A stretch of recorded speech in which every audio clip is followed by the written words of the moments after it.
white flag and 1 lap to go here at Daytona. Allows Brett Hudson to move up beside Cody Coughlin. Great news. Here comes the 20. Teammate to Grant Enfinger. Scott Sheldon on the outside. I'm not sure he's going to have time to get there. 1 to go. Grant Enfinger has led the most laps today. He wants to lead another 3/4 of a lap, and he'll have his 2nd checkered flag at Daytona. But Daniel Suarez won't go away. They're side by side for 3rd. That's really going to help these 2 cars out front. Suarez going to have a chance to make a move, but likely not going to have any drafting help. Although Cody Coughlin starting to make it happen in that outside lane. He's getting a push from another Venturini car and Frank Kimmel. They're into 3 for the final time. I think they're going to run out of time. Grant Enfinger's in the driver's seat here as they exit turn 4. Suarez looks to the outside. Enfinger slides up. They come to the tri-oval at Daytona. Grant Enfinger leads the most laps and goes back-to-back at Daytona.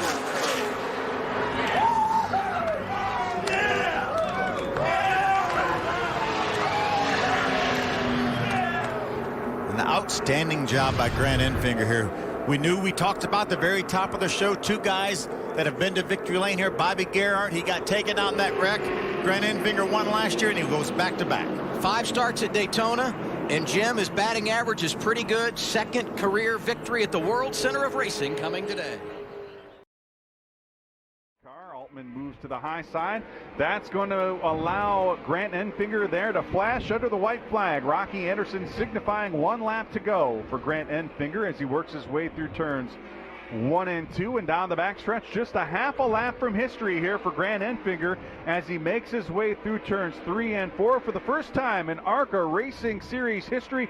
Grant Enfinger going to win 3 in a row for the 2nd consecutive season. Grant Enfinger picking up the win in the Troop Aid 200. This is truly remarkable. It took him 45 races, Charlie, to pick up career win number 1. Tonight sets history and wins number 10 here. The toll that he has put on the ARCA Racing Series, he has taken it by storm, solidifying his dominance in the series. You know, when we look at this race in the record books 5-10 years from now, it's going to show that Grant Enfinger started 2nd and took 79 laps to work his way into the lead. But that's not what happened here tonight, Tim. He had to drop to the back of the field, started 30th position. It did take him 79 laps to work his way into the lead, but I'll tell you what, he was the dominant car here tonight. He led laps 79 through 133. They cycled through some pit stops. He took over the lead at lap 166, and as we see, Tim, he has raced his way into the history books. Grant Enfinger, the first driver in ARCA Racing history to win 3 consecutive races in 2 consecutive years. That's a lot of math for a guy like me, but I believe that's, what, 6 wins in 6 races, if I'm not mistaken? Is there any obstacle that can't be thrown at Grant Enfinger that he cannot, him and this race team, hurdle? I mean, my goodness, Elko, he got spun out while leading early, came back, won that race. Here, having to start at the rear of the field and coming back and in dominating fashion and picking up this victory.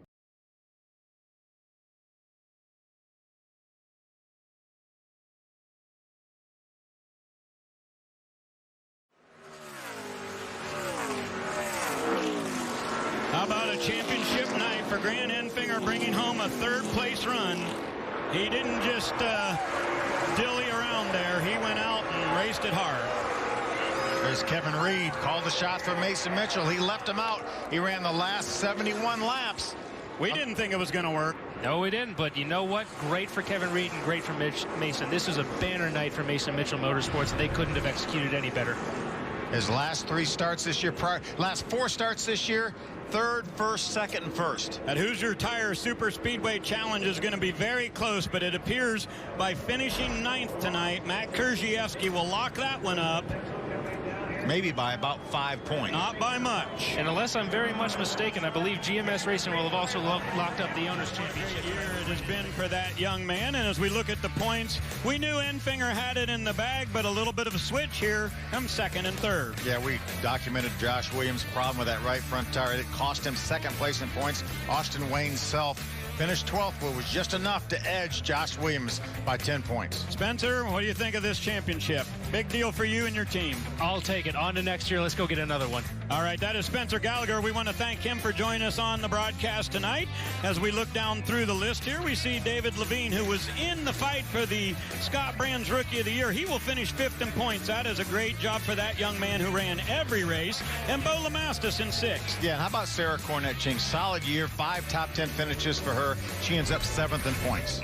Weatherman ends up 10th in points, even though he was only able to run 15 events, but he will obviously be our Scott Brands Rookie of the Year. When we look at Grant Enfinger, boy, it's hard to top this one. 6 wins, very impressive at the top of that list. 800 almost laps led. Yeah, what an amazing career. Really, the last couple of years it's been for Grant Enfinger. 12 wins in the last 2 years and over almost 2,000 laps led just in the last 2 years. Well, we saw last year's champion in Victory Lane, and now we need to hear from this year's champion. Jim Trado has gotten up with Grant Enfinger. Grant Enfinger has been told the wait in the car. It might be the longest wait of his young life. What a great run. Another top 5 finish. Yeah, there's championship champagne for good reason. Enfinger, searching for a ride last year, made a move to this team midway saying, I want to run for a championship. He proved them close, 2nd last year. Crew Chief Jeff Stankiewicz giving him a hug. But Grant, you got to enjoy the flavor and the sting of the champagne. I tell you what, this is definitely pretty special.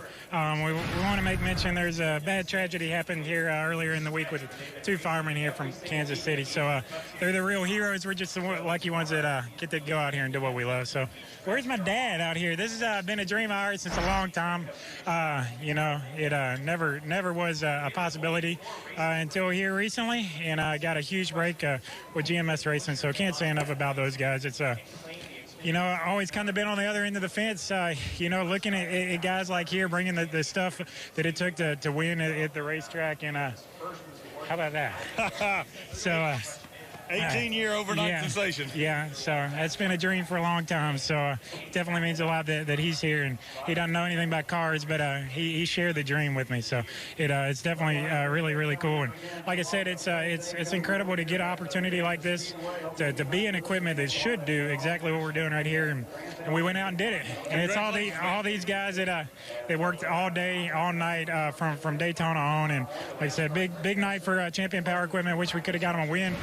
But we're really good. Jeff had us a good car. I just couldn't get it going on the restart some. But like I said, a heck of a weekend. Thanks to Allegiant Travel, everybody at GMS Racing, Alamo Rental Car, Worth USA, everybody. It's incredible. Grant, it comes with a better, I'd say, formula of satisfaction for you. You were in the shop before anyone else was. You probably stayed later than most others.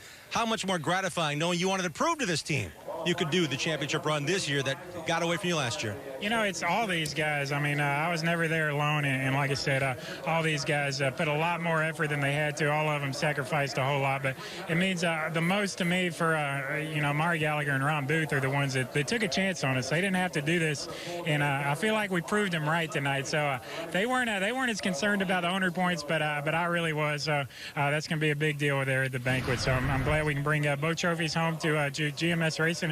Like I said, just can't say enough about everything. It's a great dream come true.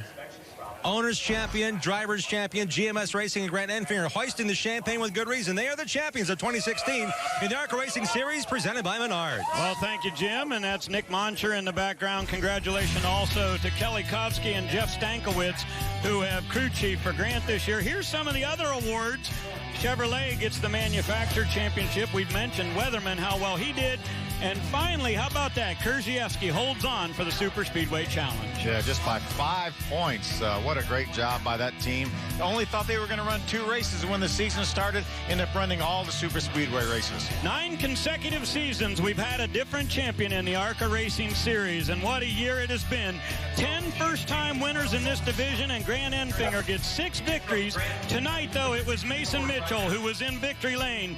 For Spencer Gallagher and Phil Parsons, I'm Ray Dunlap. Thanks to Jim Trado and Caitlin Vinci, who were in the pits. It's been a great time this year in ARCA. Let's go back to L.A. to Jay and Dan.